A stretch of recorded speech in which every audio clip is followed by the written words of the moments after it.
welcome to Life in the Village Season 2, and we're still building our mine colonies, and Kelly's finished up the lumberjack, so it's time to get a worker. So let's have a look.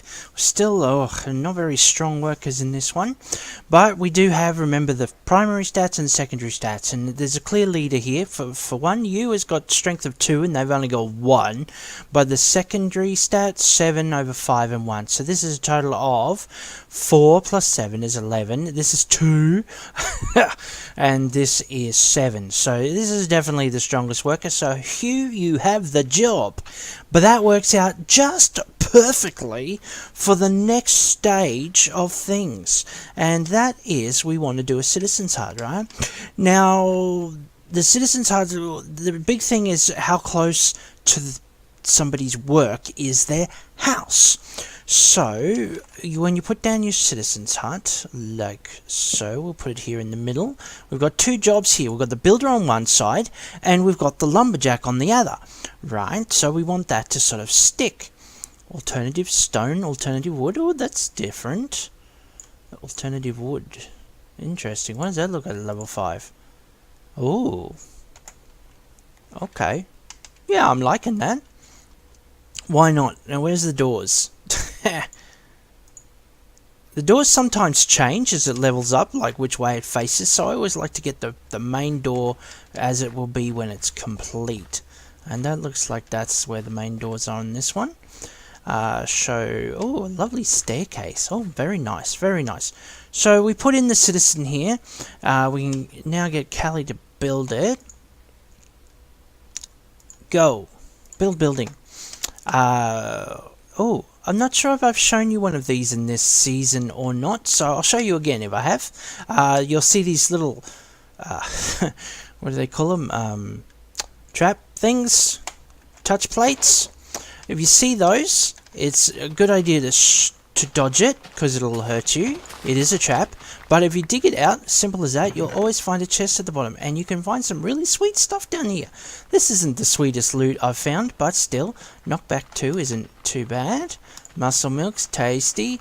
Yeah, a bit of a waste of time that, but yeah, so you get a few things.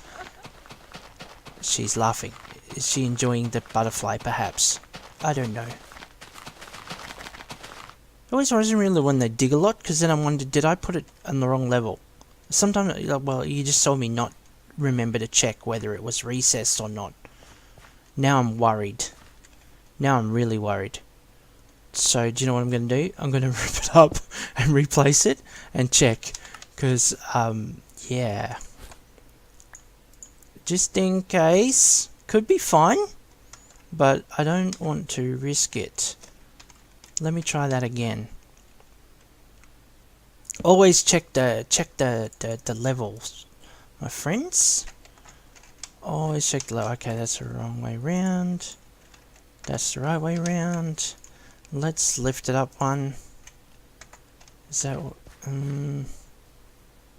no. Okay, so it was on the right level, and it wasn't the tragedy I thought was about to happen. Just check it. Just check it. Pays a check first. Now I better reset the build. To build. Yes. Okay. Thank you. Sorry about that. Okay. Continue work. Just a little momentary freak out there. What is he after? Stone. I thought you had plenty of stone. I'm lacking some resources for that. No, building. she's just in pause mode. She's having a sulk because I did what I did. Oh, right. Now the lumberjack needs an axe, of course. Of course. So I have some stone ready for this eventuality, and they're going to need more. So let's put in more. Doot doot. I'll give you 2 axes. Now, of course, with your lumberjack, you can set...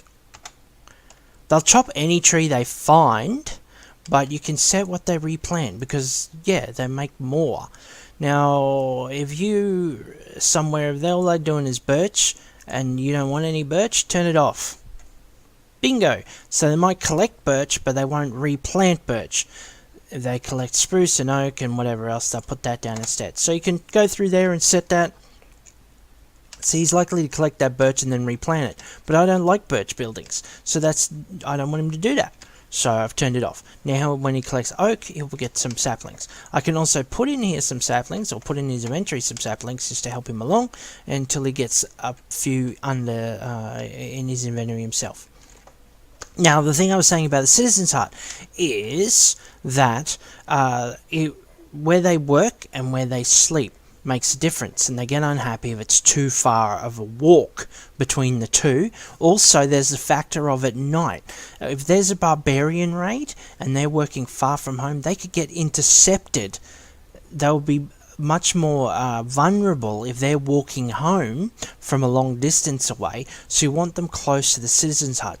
So by putting the citizens' hut here in between these two, if I put both of these workers into this house, which I'm planning on doing, then they'll be very close to home. That will make them happy. It will keep them safer. Plus the fact that Callie is a female worker and Hugh is a male worker, they can then generate children. All you need in the citizen hut is a male and a female, and that will generate children. And that will take between 1 minute and 2 hours, they say. Like the average is about an hour. You can change it in the options, the growth multiplier. But they'll produce a child if there's space for a child. Not necessarily even in their house. It could be in a different house. It'll go to another hut, to another couple. So you've got that option, because I'm not sure about this exact version of Minecolonies, but certainly in the most recent one of Minecolonies, you have to recruit or breed to increase your citizens. Before it was just if you had a space, a new one would show up. But now you get your initial 4 that show up, and then after that you've actually got to encourage people coming into the village, which is a really cool mechanic. Actually, one thing I didn't like before was getting new people before I was ready for it, because I wanted to give the first 4 jobs and places to be, but I wasn't ready for barbarians. But they'd throw them at you straight away. As soon as you got the 4, it made some more space. It was like, hey, have another person, have another person. I was like, no, I don't want more people yet. So I'm in full control in the latest versions of my colony to do that. Now, I think this version does have that, because they already have set up the recruitment, the citizen recruitment, and the more you pay for the citizen, the better stats they will have. So they won't be affected by the happiness so much when they come in, but the children are. They're affected by their parents and the happiness level. So children are free. Adults, you've got to recruit them, and every time you pay, the costs will go up. So, yeah, you've got a maximum colony size of 50. It's going to get quite expensive if you're buying all of your citizens. So you do want to get that breeding mechanic happening. Breeding, it sounds so cold, doesn't it? Family mechanic. Let's say family. Oh, that's much better. Sounds much happier. Not so cold and calculating. Yes, you want to get the family mechanic going, because those citizens will be free. You just have to wait a bit longer. Recruitment is instant. Family takes a time, just like in the real world. It takes time, because of course once you have a child, you can't put them to work. Come on, this isn't the Dark Ages or the Industrial Age. We can't put them to work straight away. They've got to grow, and you give them food and they grow, and that can take an hour or so, depending on factors. So yes, so that's the cool thing with the citizens. Now of course I'm going to have, take that, axe. Apparently that's tougher. Let's make Creeper cry, because it's fun. And yeah, so that's going to be cool. Now of course, when the Citizen's Hut's finished, it's only going to be level 1. I am going to have to do some upgrading to get this to level 2. Oh, I hate these agile ones. They always freak me out. At least they're not too tough. If that was like one of those reinforced zombies and it was agile too, I'd be like, no, I quit. Yeah, so the builder will build Citizen 1 and a level 1 hut houses 1 person. Level 5 hut houses 5 people. Pretty easy to keep track of. But I've only got to build a level 1, so I can't up my citizen's hut until I've got a builder's hut too. So I'm actually, the next thing I probably want to do is upgrade my builder's hut, so that then I can upgrade my citizen's hut and house my first 2 citizens in there. So you got that balance. Okay, upgrade here, upgrade there, and so once I've done that, so so at the moment we're managing a few different competing needs. They want food, they want jobs, they want housing. The next thing, or even alongside that for happiness, is guards. So one of the key things I'm going to need to do is put in a guard, certainly before I grow the village to 5 citizens. Where's the happiness meter again? Around here somewhere, right down the bottom here. See, so a number of guards there. It's neutral because we're not getting raided yet. As soon as we start getting raided, that's going to switch to red really fast. So we don't want that to happen. Number of houses, obviously that's down. That's dragging down the happiness level of my, which is down to 7.9. It was higher before. 2 unemployed, 1 builder, 1 I see. So with this, you got a lot of stats in here, a lot of things you can change. I haven't really shown you this version, but you can add players if you're on a multiplayer server.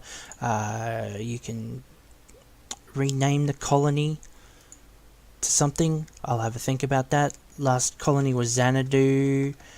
What could this one be? Utopia. It certainly is far from Utopia, but I can dream. I'm dreaming.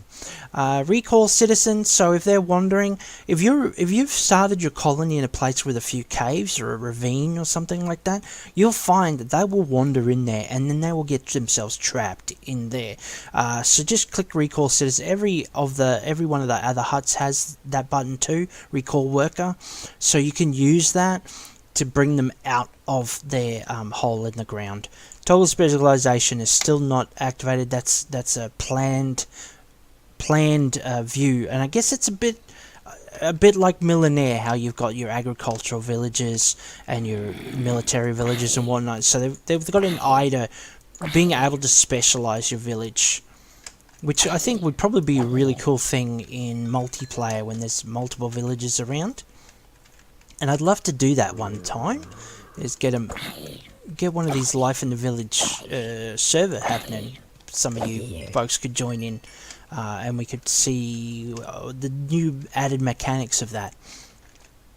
Anyway, anything else I wanted to show you? The town hall, I think, as a script. So you've got your citizens, you can check out where they're at, recall them individually, always nice. Yeah, we did that. Print help messages, so that's the stuff that keeps coming up down here for me. Citizens can move in, on, off. Ooh, I wonder if they still can just move in at this point. This is just changing their name badges here, so that can be an issue on multiplayer servers again.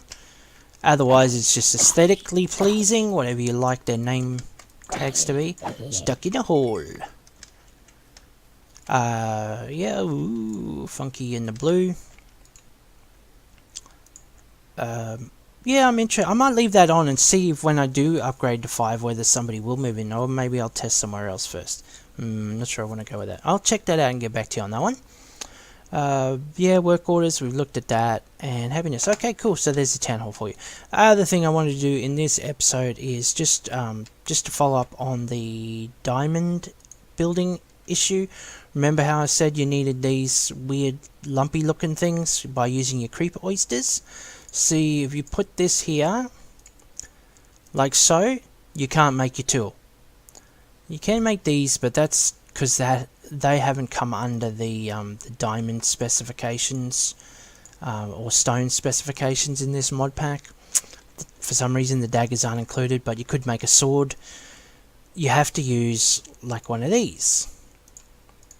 See, now I can make a diamond shovel. Not that I want a diamond shovel, but so just to remind you, you need the diamond, creeper oyster, and a iron ingot. And you get that, boom, get a boom sound, and then you can make your tool, whatever it happens to be. Sword, diamond pickaxe. I got this fancy thing, so I probably want to make a sword at this point, rather than running around with a stone sword. And there we go. So now I can use that. So that just showing you that little follow up there for the diamond mechanics that they've changed around. I'm gonna get you, Spider, because I need the XP. Just trying to think, is there anything else I wanted to show you? In this particular episode, we'll just let, what I might do is actually just skip ahead to when the Citizen's Hut is finished. So I can show you just, the mechanic of the Citizen's Hut, because it's really cool, something they've added to that. That is a very, very nice feature. Yeah, so I'll just see you after the flip. Okay, so the Citizen's Hut is finished, and I can show you now this cool feature. You assign the citizens like so, and it actually comes up now with their job and how far away it is, so that you can be more measured. Make sure that the nearest people are getting the value from where the home is, which is a very nice feature how it puts that in. So Hudson doesn't have anything because he doesn't have a job, whereas we've got the builder, 23 blocks, Hugh, 31 blocks. So we get to assign that, and I'm going to give Callie the first spot because she's the hardest worker, the longest worker we've had. She's busy upgrading her builder's hut at the moment because we want to upgrade the citizen's hut to the next level. But we can't, see? Requiring a builder's hut at level 2 in order to build or upgrade this building. So that's why we're doing that. We can't change this until we get that option. So she's busy doing that. Once she's done that, I'll upgrade the citizen's hut. I can then put Hugh in there, and they'll be a happy family there. And we'll move on to the next thing. Get probably, maybe I might set our last lonely citizen as a guard, because that's probably where they can do the least amount of damage. Hudson with his low skills, until we can get a library and skill him up a bit. So yes, yep. So I'll see you next episode when I'll have some of that sorted out. Until then, thanks for watching. Oh, actually, just before I go, yeah, I always remember just at the end. One thing I did want to note, one of the things I needed for the Citizen's Hut was a red bed, so I needed to make some rose red dye.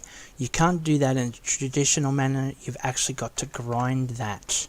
So if you remember how we made the hand crank and the millstone, yeah, you need to go in there and, oh, I've got some stuff to claim. Woo! You've got to grind your poppies or other red flowers in that millstone before you can get the dye. Alright, yeah, now I'll go. Thanks for watching.